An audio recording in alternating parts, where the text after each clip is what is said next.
1.3, Making Conjectures. A conjecture is something believed to be true, but not yet proved. It's a prediction based on inductive reasoning or patterns. A conditional statement is a statement that can be written in the form, if P, then Q. Statement P is called the hypothesis, or the prediction, and Q is called the conclusion. Example, if today is July 4th, then it is Independence Day in the US. What is the hypothesis and the conclusion? The hypothesis is after the if. Today is July 4th.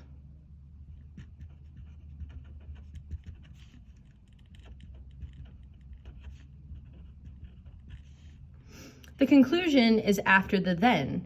It is Independence Day in the US.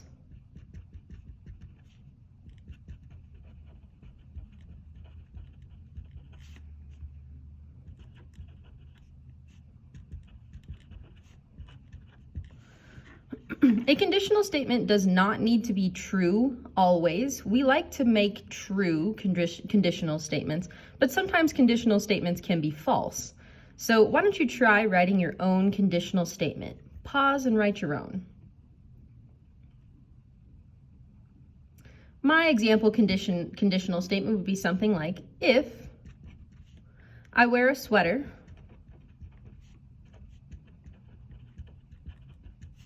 then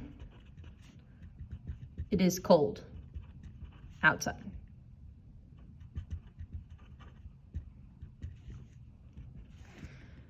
It's possible that the conditional statement that you wrote is false, but most of the time our brains like to write true conditional statements.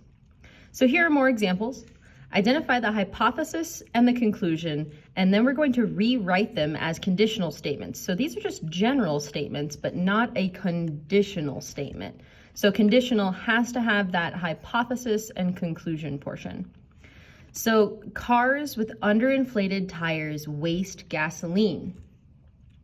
Cars with underinflated tires waste gasoline. So our hypothesis is that the car has underinflated tires. And the conclusion, the happenings of that, the conclusion of that is that they waste gasoline.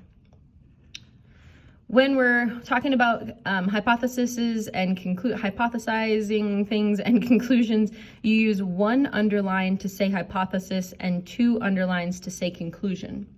Now we'd like to rewrite this statement as a conditional statement. So it must have the if and the then. So always start with your if. If what? If cars, oops, that's a cars. If cars have underinflated tires, comma, then you have to have the if and the then they waste gasoline.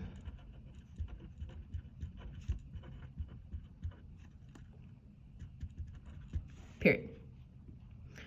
Why don't you pause and try number 2 on your own? All whole numbers greater than 99 have at least 3 digits. If, and then you can add a word to help the sentence make sense. I'm going to add a we. If we have whole numbers. Excuse the interruption. Good morning, everybody. To our staff, our wonderful PTA has provided you breakfast this morning down in the main office conference room. All staff, there's great breakfast for you down here in the main office conference room from our lovely PTA. Have a good day, everybody. So here's the statement. If we have a whole number greater than 99, then it will have at least 3 digits. Now, going back to saying whether or not conditional statements are true or not, most of the time when you're looking to say if they're true or not, you need to basically look for the problems. And if there's a problem with your conditional statement, then you need to provide what's called a counterexample. A counterexample. That's one word, I'm sorry, I shouldn't have put a space there. But counterexample, it's an example for which the hypothesis of a conditional statement is true, so the hypothesis could be true, but the conclusion is false. A counterexample is used to show that the conditional statement is not always true. So here's our examples. Tell whether the statement is true or false. If it's false, then give a counterexample. If it's true, you get to just say it's true. There's nothing else to explain.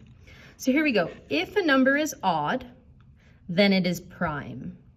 So remember, a prime number is something that can only be divided by itself and 1. So examples of prime numbers are 2, 3, 7, 13, and so on and so forth. So of those numbers that I described, are any of them odd but not prime? Yes, this is false. This is a false statement, and a counterexample is that 9 is odd but not prime. 3 times 3 is 9, so that is not prime. How about the second one? If it is January, then it is cold outside. If it is January, then it is cold outside. Is that true or false? It's false. And a counterexample would be the state of Florida. It could be January, but it could also be warm. So that statement is false. How about the last one? If an integer is positive, then the square of the integer is positive, or raising it to the power of 2 makes that integer positive. This is true. Any number squared is positive. You don't even have to write that statement though. You can just say that this is true. You don't have to explain yourself, but we know mathematically that any square of an integer will be positive. Thank you.